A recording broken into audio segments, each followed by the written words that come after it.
요한복음 계속해서 보겠습니다. 지난주에 6절까지 봤는데요. 자, 7절부터 11절까지 읽겠습니다. 이에 그분께서 다시 그들에게 묻기를 너희가 누구를 찾느냐 하시매 그들이 이르되 나사렛 예수라 하거늘 예수님께서 응답하시되 내가 너희에게 내가 그라고 말하였은즉 너희가 나를 찾거든 이 사람들은 그들의 길로 가게 하라 하시니 이것은 그분께서 하신 말씀 곧 아버지께서 내게 주신 자들 중에서 내가 하나도 잃어버리지 아니하였나이다 하신 말씀을 성취하려 함이더라.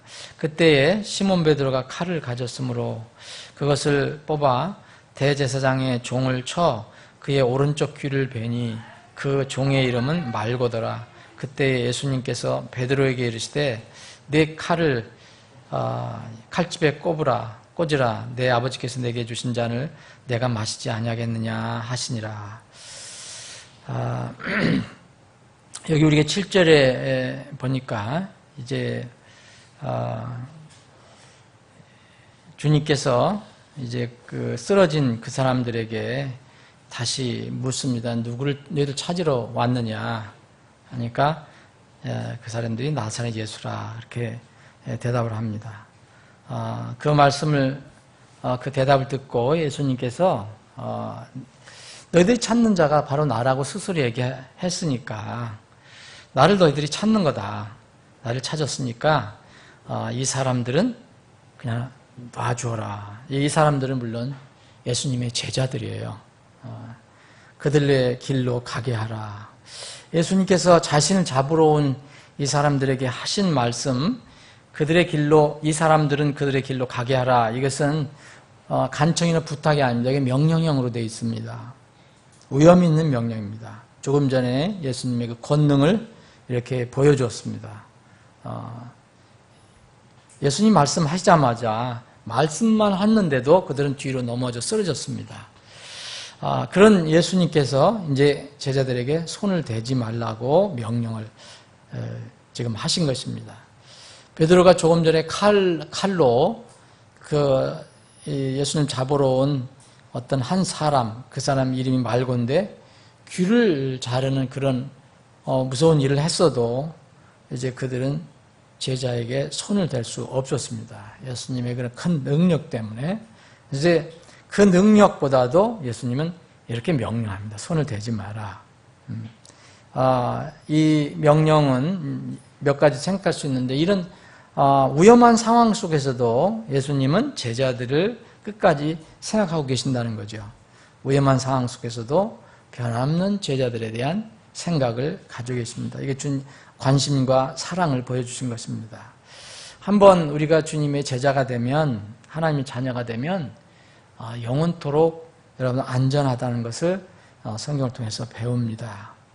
우리가 때로는 넘어지고 때로는 주님의 징계도 받고 매도 맞을 수도 있지만 우리는 그리스도 안에서 영혼은 늘 안전합니다.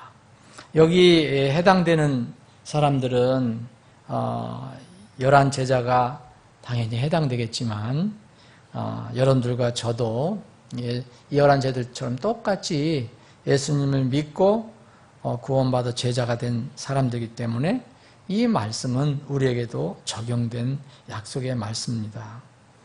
우리가 우리를 스스로 지킨다면 우리는 우리 안전을 보장받을 수 없습니다. 그런데 너무 감사하게도 전능하신 주님께서 조금 전에 엄청난 능력을 보여주신 그 주님께서 우리를 지켜주신다고 약속했기 때문에 우리는 안전한 겁니다. 우리를 안전하게 보호해서 안전한 것이 아니고 우리의 생명과 호흡까지도 다 주장하시는 주님께서 그렇게 약속하셨기 때문에 우리는 안전한 것입니다. 이런 이 가르침, 이 교훈, 교리를 성경 전체에서 가르쳐주고 있습니다. 예를 들어서 빌립보서 1장 6절 보면 너희 안에서 선한 일을 시작하신 분께서 예수 그리스도의 날까지 그 일을 이루실 것, 바로 그것을 확신하노라. 바울사도가 빌립보 교회에 편지를 쓰면서 그 가난하고 고난받고 핍박받았던 그 빌립보 성도들에게 얘기합니다. 너희들을 구원해 주시고 너희 안에서 선한 일을 시작하신 그분께서 예수 그리스도의 날까지, 곧 예수님께서 오셔서 심판하신 날까지 너희 안에 시작하신 일을 완성을 하실 것이다. 끝까지 그것을 이제 이루실 것인 것을 자기는 확신한다라고 분명하게 바울 사도는 강조하고 있습니다. 그 바울 사도가 또 디모데에게, 젊은 사역자 디모데에게 준 그 말씀에서도 디모데후서 1장 10절에 보면 이런 까닭에 나도 이 일들로 고난을 당하되 그럼에도 불구하고 부끄러워하지 아니하노니 나는 내가 믿어온 분을 알며 또 내가 그날을 대비하여 그분께 맡긴 것을 그분께서 능히 지키실 줄 확신하노라. 우리가 두 가지만 살펴봤는데도 주님께서는 이 사도들을 통해서 이런 확신의 말씀을, 이제 보장의 말씀을 우리에게 주셨습니다. 그래서 이런 것을 안다면 예수님께서 이 제자들, 그런 어려움 상황 속에서도, 위험한 상황 속에서도 제자들을 절대로 잃지 않는다. 그래서 여기 이 말씀에 보면은 9절에 보면 이것은 미리 예언한 말씀을 성취하려 함이라 했다. 그런데 이 말씀은 사실 조금 전에 했던 말씀이에요. 몇 시간 전에 있었던 거예요. 여기 17장 12절에 보면 내가 그들과 함께 세상에 있을 때 아버지 이름으로 그들 지켰나이다. 아버지께서 내게 주신 자들을 내가 지켰고 멸망의 아들 외에는 그 중에 하나도 잃어버리지 아니하였으니 이것은 성경 기록을 성취하려 함이니라. 예수님께서 그 동산에서 아버지께 간절히 기도할 때 이런 기도를 하셨거든요. 그런데 몇 시간 후에 이 성령께서는 이렇게 예수님께서 말씀하신 것, 이렇게 명령하신 것, 자기를 잡으러 온 사람들에게 명령하신 것을 보고 이제 하신 말씀을 성취하려 함이었더라. 이렇게 얘기합니다. 그러면 우리가 이렇게 예수님, 우리 주님께서 우리를 어떻게 생각해 주시는가, 끝까지 우리를 사랑하시고 지켜주신다는 것을 알게 된다면 사실 우리가 이 땅에서 살아갈 때 때로는 어려움도 당하고 고난도 당하고 때로는 슬픔도 당할 때도 있지만 두려워할 것이 사실 없습니다. 우리에게는 우리를 두렵게 할 것이 아무것도 없습니다. 시편 27편 1절에 시편 기자는 이렇게 이야기합니다. 주는 나의 빛이시요 나의 구원이시니 내가 누구를 두려워하리요. 주는 내 생명의 능력이시니 내가 누구를 무서워하리요. 이런 주님의 그런 어떤 말씀, 그리고 약속, 그 주님의 인격, 성품을 알면은 우리가 이렇게 시편 기자처럼 내가 누구를 두려워할 사람이 없다.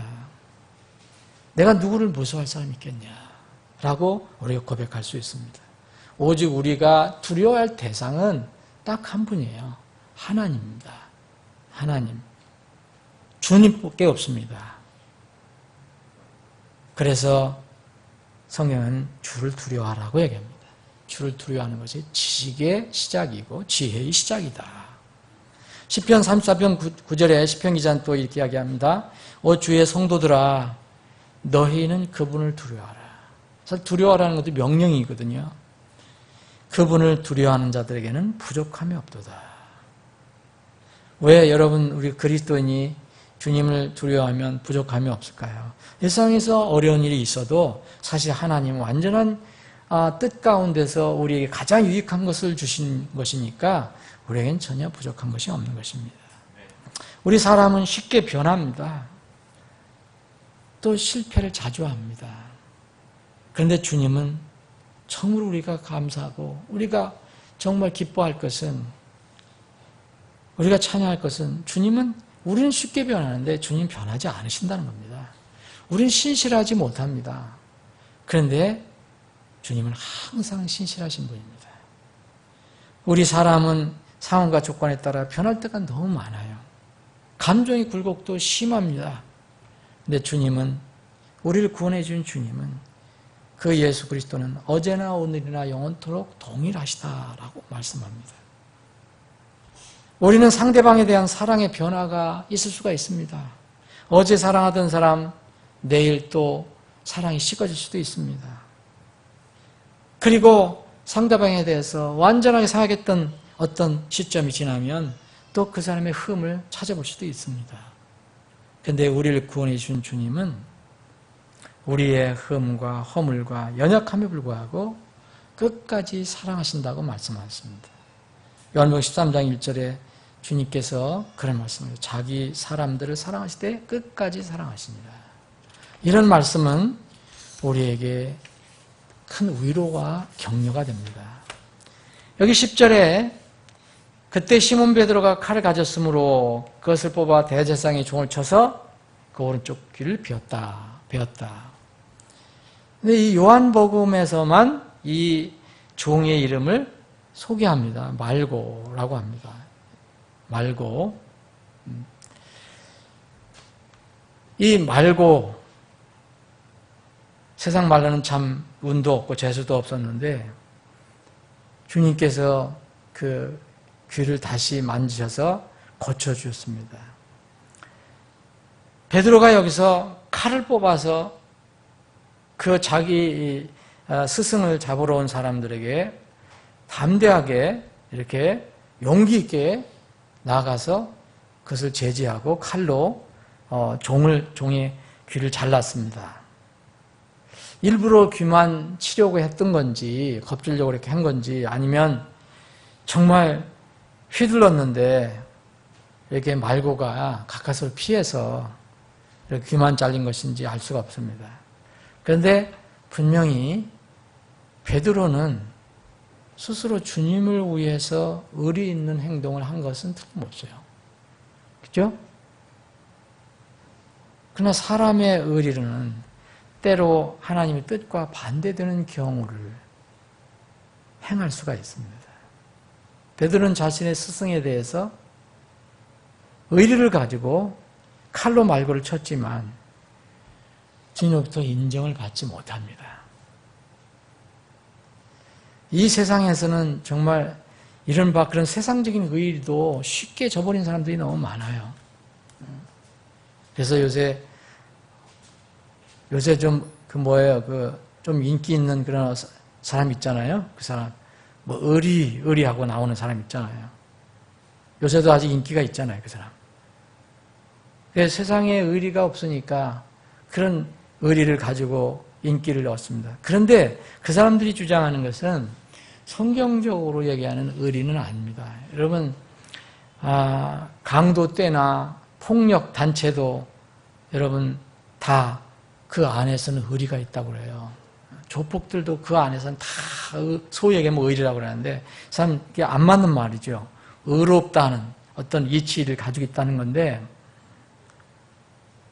주님께서는 베드로의 이 소위 사람들이 생각하면 의리라고 할 수 있는 이 의리를 인정하지 않으셨습니다. 왜 그럴까요? 베드로는 자기 스승을 지키려고 나름대로 그렇게 하는 행동이었지만 하나님의 거룩한 지식에 따라서 움직이는 행동이 아니었기 때문입니다. 용기는 있었으나 영적인 지식에서 나온 것이 아니기 때문에 그렇습니다. 이런 용기는 혈기가 될 수 있고 때로는 그 혈기가 오히려 마귀를 돕는 경우가 될 수도 있습니다. 잘 기억하실 것입니다. 마태복음 16장에 나와 있는 예수님께서 이제 내가 죽어야 한다. 너희들을 위해 죽어야 한다. 했을 때 이 용기 있는 베드로는 예수님 말립니다. 절대 그러면 안 된다. 오히려 성경은 예수님 꾸짖었다고 책망했다고 얘기합니다. 어찌 그런 얘기를 할 수 있느냐라고 아마 책망한 것 같습니다. 아니, 스승이 제자들 이렇게 내버려두고 이렇게 할 수 있느냐? 이런저런 얘기 했었을 수 있습니다. 그런데 예수님은 자기가 죽는 것을 반대하는 정말 스승이 죽으면 되겠습니까? 그래서 그것을 선생님을 생각해서 그렇게 얘기한 그 베드로에게 오히려 마귀야, 너희들은 물러가라고 얘기합니다. 가장 사랑하는 제자에게 마귀라고 부릅니다. 여러분, 그 하나님의 그 뜻, 계획, 곧 영적인 지식에서 나온 것이 아니고 자기의 혈기에서 나온 것이기 때문에 그렇습니다. 베드로의 용기는 예수님의 지식 위에서 행해져야 했습니다. 우리도 때때로 지금 시대는 정말 열심히 부족한 시대예요. 요새 신실하게 꾸준히 주님 섬긴 사람들이 점점 적어지고 있습니다. 제가 오늘 이렇게 무슨 일 때문에 교회 명부를 이렇게 뒤져봤는데 참 그걸 정리하면서도 참 신실하게 꾸준히 섬긴다는 것이 얼마나 가치 있는 것일까, 소중한 것인가.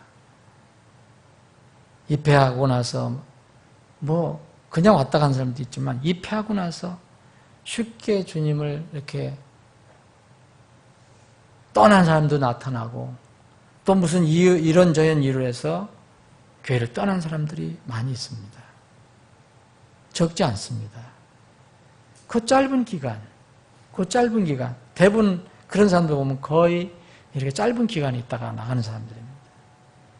저는 마지막 때에는 정말 신실함, 열심, 이게 정말 부족한 시대입니다. 그런데 그럼에도 불구하고 모든 그리스도인들의 열심은 주님이 인정하는 그런 지식 위에 세워져야 합니다. 이스라엘 사람들이 이것을 하지를 못했어요. 그래서 바울 사도들이, 유대인들이 이런 문제 때문에 바울 사도로부터 책망을 받았습니다.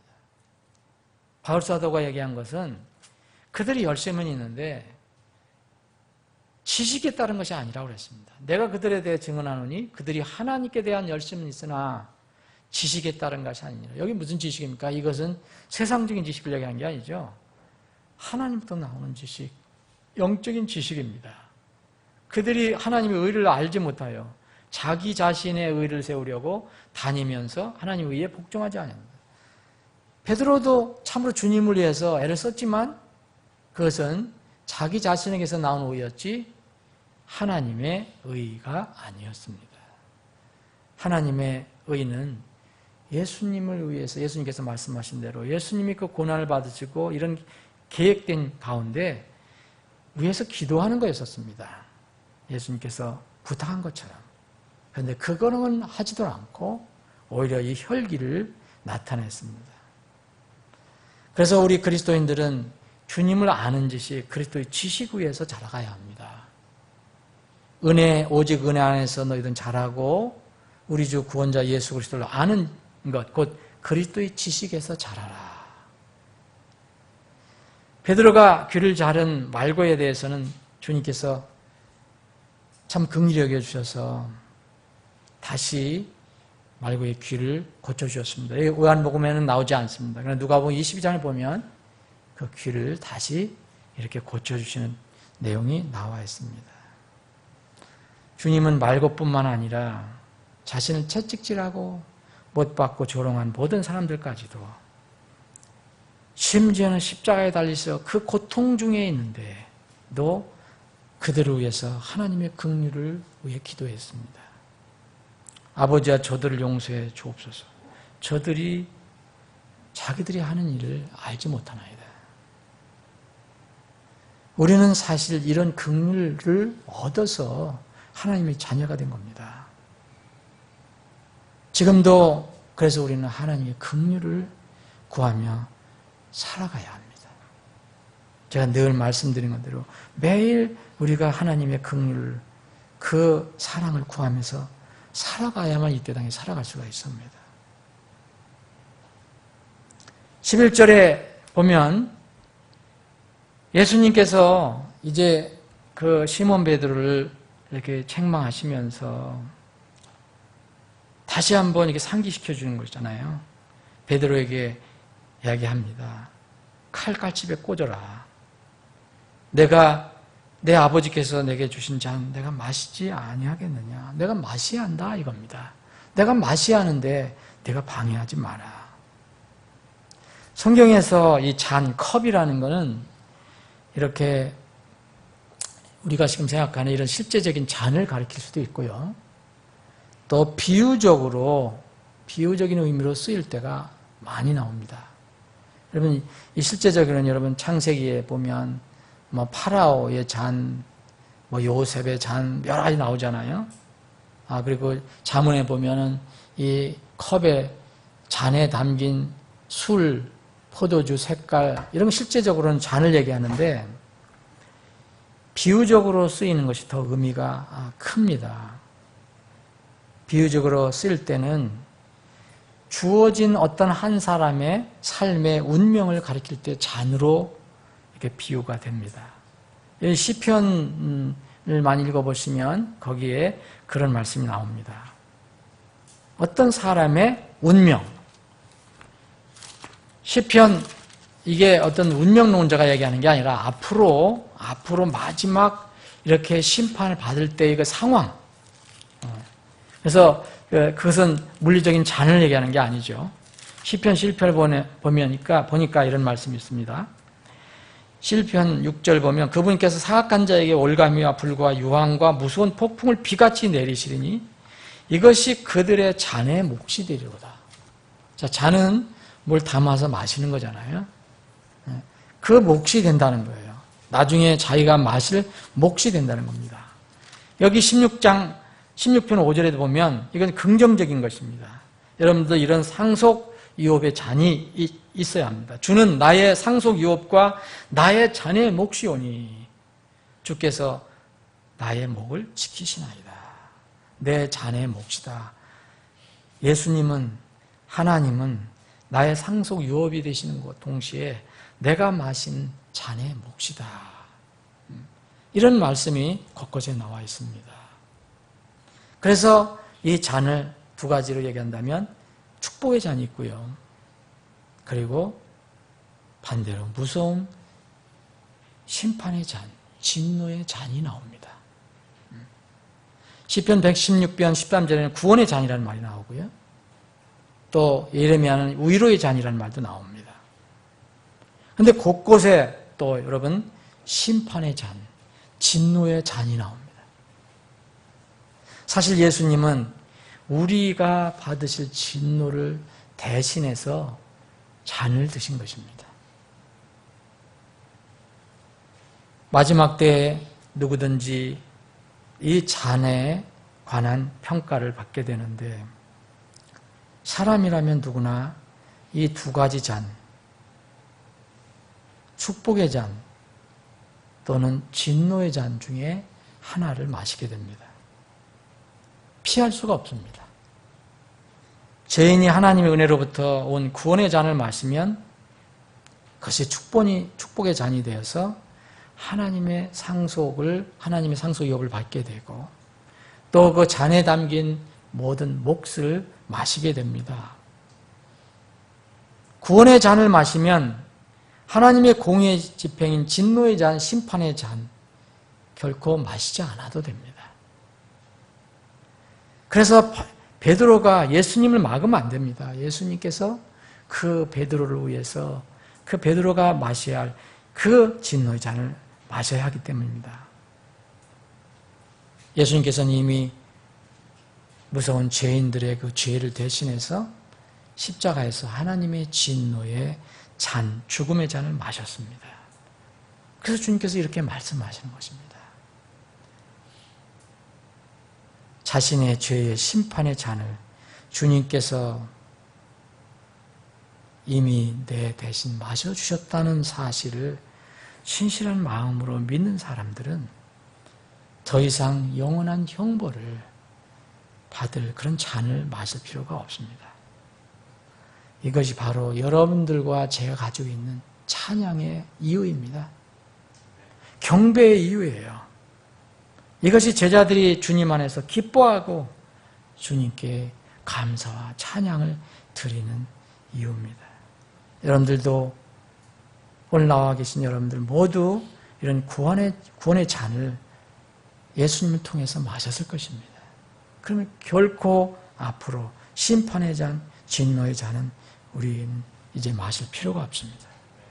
그래서 주님 뵐 때까지 우리는 그분을 찬양하고 그분을 높여드리면서 감사하며 살아야 합니다.